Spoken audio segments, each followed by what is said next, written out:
जी हमारे साथ इस टाइम मौजूद हैं नामवर साफ़ी जनाब राइस साकिब साहब। बस सर मुझे बड़े सिंपल से सवाल आते हैं। पाकिस्तान तहरीक इंसाफ ने तहरीक इंसाफ ने इस प्रोटेस्ट को ऑर्गेनाइज़ किया, उनके दौरे हुकूमत में जो कुछ होता रहा, उसके बाद आज ये प्रोटेस्ट करना क्या इखलाकन जायज़ था? मुझे शर्मिंदगी भी हो रही थी। आपका बड़ा वैलिड सा सवाल है कि हम सहाफ़ी तहरीक इंसाफ की गवर्नमेंट में तहरीक इंसाफ के ख़िलाफ़ भी प्रोटेस्ट करते रहे। बहुत सारे एक्ट्स इस तरह थे कि जर्नलिस्ट को जब वहाँ पे विक्टिमाइज़ किया जाता रहा 3.5 पौने 4 साल, तब भी एहतजाज किया जाता रहा। लेकिन देर आए दुरुस्त आए। तब आपको याद होगा मरियम औरंगज़ेब साहिबा सहाफ़ियों के साथ जाके फ्रंट रो में बैठा करती थी और प्ले कार्ड उठा के एहतजाज किया करती थी। आज जब वो प्रेस कॉन्फ्रेंस कर रही थी इमरान रियाज साहब पे, तो उनसे जब सहाफ़ी सवाल पूछ रहा था तो वो अपने मोबाइल फ़ोन में मगन थी। और देख के मुझे बड़ी हंसी आई कि कल तक यही खातून हमारे साथ आके प्रोटेस्ट किया करती थी, आज सवाल को भी इतना सीरियसली लिया। और जब सवाल हो गया तो उनमें कहती है अच्छा जी सवाल ख़त्म हो गया। तो मेरे भाई ये मौकरी है। एक वो वाहिद प्रोफेशन जो पैगम्बरों का प्रोफेशन है, जर्नलिज्म पैगम्बरों का प्रोफेशन है। अल्लाह का पैगाम वो आम आवाम तक पहुंचाते थे।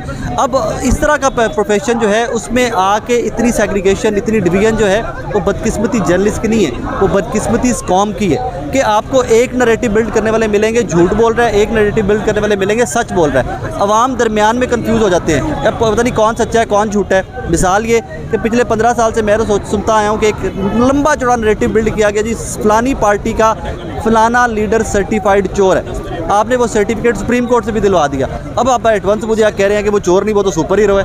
सो मैं कंफ्यूज हो गया ना, बीइंग अ पाकिस्तानी मैं कंफ्यूज हूँ कि मैं पिछले 10 साल का नैरेटिव देखूँ या एट वंस जो नैरेटिव चेंज हुआ है मैं उसको देखूँ। सो ये बदकिस्मती इस कौम की है। सहाफ़ी हैं, नौकरियों पे लगे हुए हैं, जिनकी नौकरियाँ नहीं रही वो यूट्यूब पे चले गए हैं और बहुत सारे पैसे कमाने के तरीके आ गए। बट बदकिस्मती इस कौम की है। खुदारा इस कौम के ऊपर रहम करें। आप हमारे जख्मों पे नमक छिड़क। नमक नहीं मैं छिड़क रहा मेरे भाई, मैं खुद बहुत दफ़ा नौकरियों से निकला हूँ। मज़े की बात बताता हूँ आपको, मैं अक्सर शुगर लगाया करता हूँ इस चीज़ का।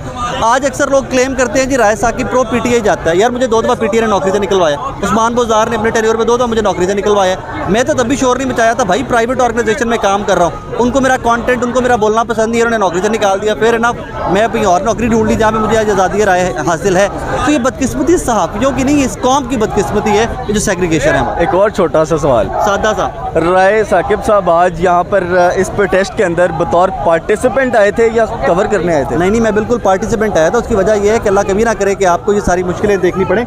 कल को आपको भी ये सारी मुश्किलें, हो सकता है आपको गिरफ्तार किया जाए, कल को हो सकता है मुझे किसी टाइम पे गिरफ्तार किया जाए।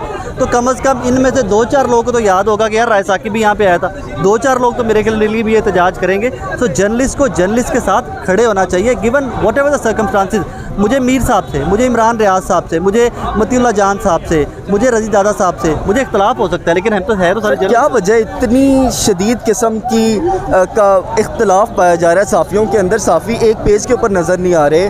अभी ना हमारे एक बड़े सीनियर जर्नलिस्ट हैं, मुझे मिले तो पंजाबी में कहते हैं कि राय साहब पता है रौला की है साढ़े सहाफ़ियानों की रजदा सहाफ़ी खानदा सहाफ़ी चंगा नहीं लगता। इमरान भाई के साथ प्रॉब्लम ये हुआ कि नौकरी गई, लेकिन साथ ही साथ पैसे कमाने का तरीका एक उनको वैसा मिल गया कि बहुत सारे सहाफ़ियों को वो भी वारा नहीं कहा रहा था कि यार असी प्राइम टाइम शो कर रहे हैं, साढ़ियाँ तनख्वाह नहीं कला यूट्यूब से बह के स्वाद बह के कंटेंट क्रिएट करता है और करोड़ों रुपए कमाई जा रहा है। बहुत सारी है, मतलब जर्नलिज्म में आगे बहुत सारी चीज़ें इस तरह की हैं जो पब्लिक तक नहीं पहुँचाई जा सकती। But it's unfortunate. आखिरी सवाल जी, आखिरी सवाल जो है वो ये है कि ये जो तमाम मामलात हो रहे हैं, जो भी कर रहा है, ये बंद कैसे होंगे, ख़त्म कैसे होंगे, क्या हल देख रहे हैं राय साकिब? बदकिस्मती है। अभी मैं थोड़ी देर पहले भी ये बात कर रहा था, अभी जब जरदारी साहब, नून लीग, JUIF और तमाम 13-14 पार्टियों ने इकट्ठे होकर रिजीम चेंज की, खान साहब को आउस्ट किया एंड गवर्नमेंट अपनी बनाई।